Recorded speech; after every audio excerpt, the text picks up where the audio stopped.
Movie के starting में हम एक लड़की को देखते हैं जिसे बहुत बुरी तरह से बांधा गया होता है। दूसरी तरफ उसका बॉयफ्रेंड भी होता है जो वो भी यहाँ पर बंधा हुआ है। इधर यहाँ पर एक डिफॉर्म आदमी होता है जो अपना हथियार तेज करते हुए इन्हें टॉर्चर करने की तैयारी कर रहा है। इस लड़की को पहले भी काफी टॉर्चर किया गया है, लेकिन वो किसी तरह अपने हाथ को ब्लेड से निकाल कर यहाँ से बचने की कोशिश करती है। वो यहाँ से निकलकर सीढ़ियों तक जाती है, लेकिन उसके जाने की आवाज उस किलर तक पहुँच जाती है, जिसके बाद में उसे अपने बॉयफ्रेंड को यहीं पर छोड़कर भागना पड़ता है। वो लड़की गिरते पड़ते उस दरिंदे से यहाँ से भाग रही होती है। ये दरिंदा भी हाथ में हंसिया लिए हुए उसका पीछा कर रहा है। अब वो लड़की एक खाई पे जाके रुक जाती है, लेकिन यहाँ पर रास्ता कोई भी न होने के कारण वो लड़की खाई में गिरकर अपनी जान दे देती है।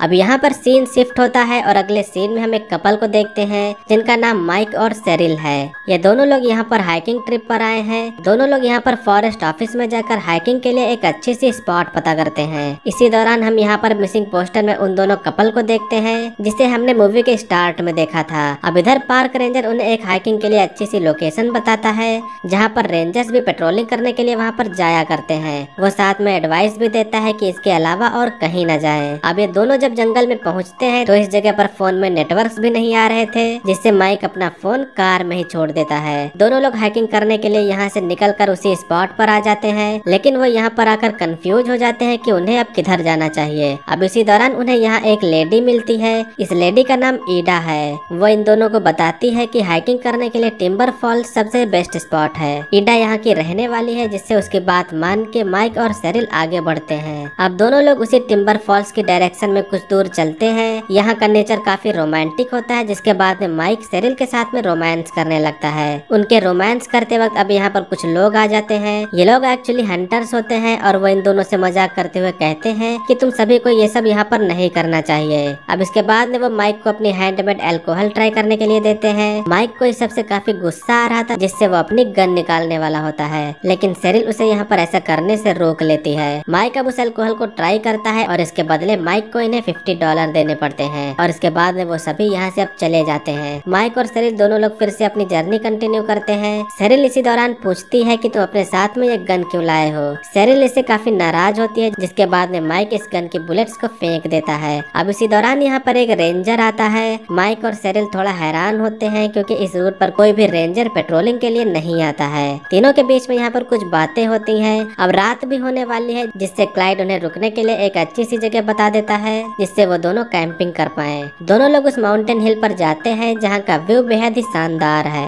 दोनों लोग अपना टेंट यहीं पर लगाते हैं और इस रोमांटिक रात में दोनों लोग साथ में रोमांस करते हुए इंटीमेट भी होते हैं। लेकिन इसी बीच में हम यहाँ पर ये देखते हैं कि बाहर से इनको कोई देख रहा है। खैर अब सुबह हो जाती है। सेरिल नींद से उठ के बाद में वो पास के लेक में नहाने के लिए चली जाती है। सेरिल अकेले ही स्विमिंग कर रही होती है, लेकिन उसे नहीं पता है कि उस पर कोई नजर रख रहा है। और जब वो लेक के बाहर निकलती है तब वही डिफॉर्म आदमी उसे पकड़ लेता है। सेरिल की चीखने की आवाज इधर माइक तक भी पहुंच गई होती है। वो जल्दी से उठ के लेक के पास में आके देखता है। सेरिल तो उसे यहाँ नहीं दिखती, लेकिन उसका लॉकेट उसे वहीं पड़ा हुआ मिलता है। माइक अब जल्दी से भागते हुए सेरिल को ढूंढना शुरू कर देता है, लेकिन इसी बीच में भागते वक्त वो गिर जाता है और उसके हाथ में चोट लग जाती है। माइक अब अपने घाव पर खून रोकने के लिए कपड़ा लपेट लेता है। अब इसी दौरान दूसरी ओर से वही हंटर्स आ रहे थे, जिनके हाथ में सेरिल का टॉवल था। इसे देखने के बाद में माइक को लगता है कि इन्होंने ही शायद सेरिल के साथ में कुछ किया है, जिससे वो इन पर अटैक कर देता है। माइक उनकी शॉटगन लेके पूछता है कि वो सेरिल को कहाँ ले गए,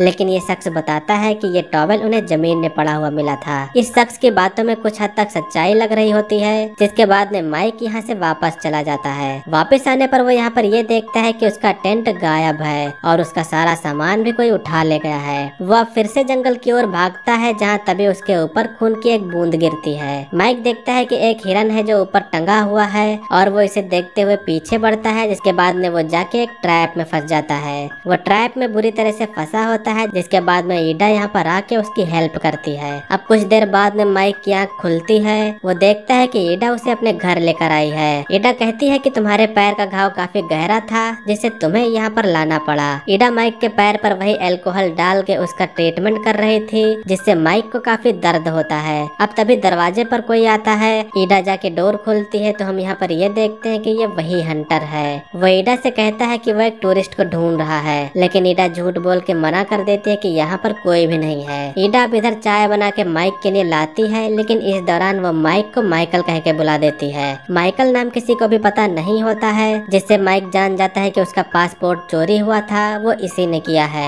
अब इसके बाद में माइक यहाँ से भागने लगता है। माइक ईडा पर हमला करके उसके घर के बेसमेंट में चला जाता है। इस बेसमेंट में हम यहाँ पर कुछ अजीब चीजों को देखते हैं। यहाँ पर कुछ नवजात मरे बच्चे बॉटल में रखे होते हैं। माइक फिर सेरिल को ढूंढते हुए आगे बढ़ता है, जिसके बाद में हम देखते हैं कि सेरिल उसे यहाँ पर बंधी मिलती है। माइक उसे खोल रहा होता है, लेकिन तभी यहाँ की लाइट काट दी जाती है। माइक पास की पड़ी टॉर्च को उठाता है, लेकिन तभी यहाँ वही डिफॉर्म शख्स आके उसे पकड़ लेता है। सेरिल तो किसी तरह अपने को छुड़ा के यहाँ से भागने लगती है। डेकन अभी भी पीछे होता है, मगर सेरिल भागते हुए क्लाइड के पास में जाकर टकराती है। सेरिल क्लाइड से हेल्प मांगती है, लेकिन अब हम यहाँ पर ये देखते हैं कि क्लाइड भी इन्हीं सबके साथ में मिला हुआ है। सेरिल को अब दोबारा उसी जगह लाया जाता है और यहाँ पर आने के बाद में ये सभी पहले माइक और सेरिल की शादी करवाते हैं। एक्चुअली यहाँ पर ईडा और क्लाइड हस्बैंड और वाइफ हैं और इन्हें कोई भी बच्चा नहीं हो रहा है, और अगर कोई बच्चा होता भी है तो वो मरा हुआ पैदा होता है, जिससे ये लोग यहाँ पर आए टूरिस्ट को पकड़कर उनसे बच्चे को पैदा करवाते हैं। माइक और सेरिल शादीशुदा नहीं थे, इसलिए वो पहले इनकी शादी करवाते हैं, क्योंकि बिना शादी के ये सभी चीजें गॉड के खिलाफ हैं। इन लोगों ने पहले भी ये ट्राई किया हुआ है,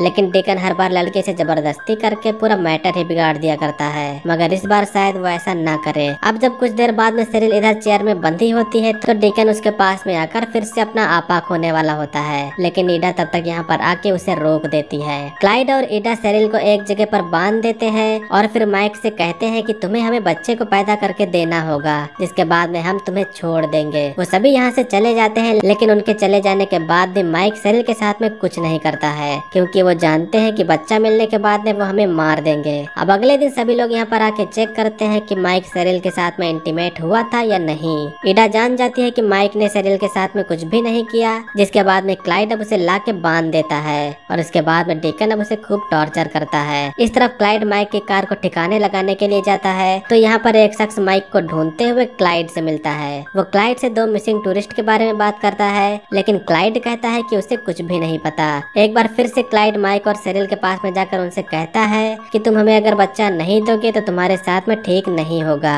इस जगह पर तुम्हें कोई भी बचाने आने वाला नहीं है, लेकिन माइक को पता था कि उसे बाहर ढूंढा जाने लगा है। वो यही बात सेरिल को भी बता रहा होता है, लेकिन सेरिल इस समय बेहद डरी होती है।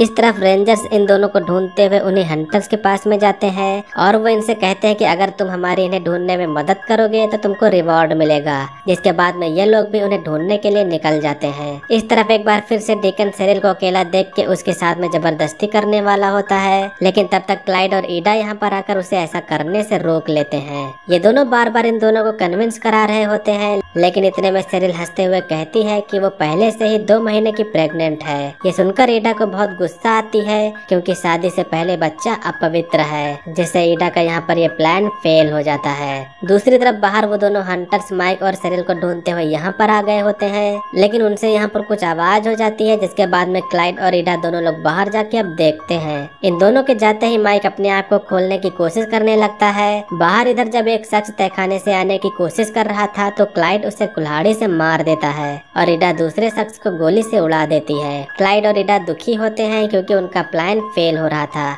लेकिन फिर बाद में ये दोनों लोग मिलके प्लान बनाते हैं कि हम जाके उसका एबॉर्शन करके उसे फिर प्रेग्नेंट करेंगे। क्लाइड वापस बेसमेंट में जाता है, लेकिन माइक इधर आजाद हो गया था, जिसके बाद में वो क्लाइड पर चाकू से हमला कर देता है और बाद में उसी की शॉटगन से उसे मार देता है। इधर बाहर ईडा बॉडी को दफना रही थी और जब उसे गोली की आवाज सुनाई देती है तो वो जल्दी से बेसमेंट में जाती है, जहाँ पर उसे क्लाइड मरा हुआ मिलता है। ईडा अब खूब रोने लगती है और फिर सेरिल पीछे से ईडा के सर पर मार देती है। दोनों लोग अब यहाँ से भागने लगते हैं, लेकिन बाहर डेकन आ गया होता है। माइक जल्दी से यहाँ पर कोई फोन ढूंढता है, उसे फोन तो यहाँ पर नहीं मिलता है, लेकिन इधर सेरिल को एक रेडियो मिलता है जिसमें वो मदद के लिए स्टेशन पर कॉल करती है, मगर तब तक डेकन आके उसे पकड़ लेता है। सेरिल अपने आप को छुड़ाने की कोशिश करती है, जिसके बाद में वो पास के क्रॉस को निकाल कर डेकन के फेस में घुसा देती है। सेरिल यहाँ से भागती है और पीछे डेकन भी उसके पीछे पड़ा होता है। अब जब डेकन बाहर आ गया होता है तो सेरिल उसके ऊपर जलता हुआ वही अल्कोहल डाल देती है, जिसके बाद में डेकन जलने लगता है। लेकिन यहाँ पर बारिश हो रही थी, जिससे हमें ये पता नहीं चल पाता है कि वो मरा है या फिर बच गया है। माइक और सेरिल दोनों लोग आपस में मिलते हैं, लेकिन तभी यहाँ पर ईडा आके इन पर अटैक करने वाली होती है, मगर फिर माइक सेरिल को हटा के खुद पर ही हमला ले लेता है।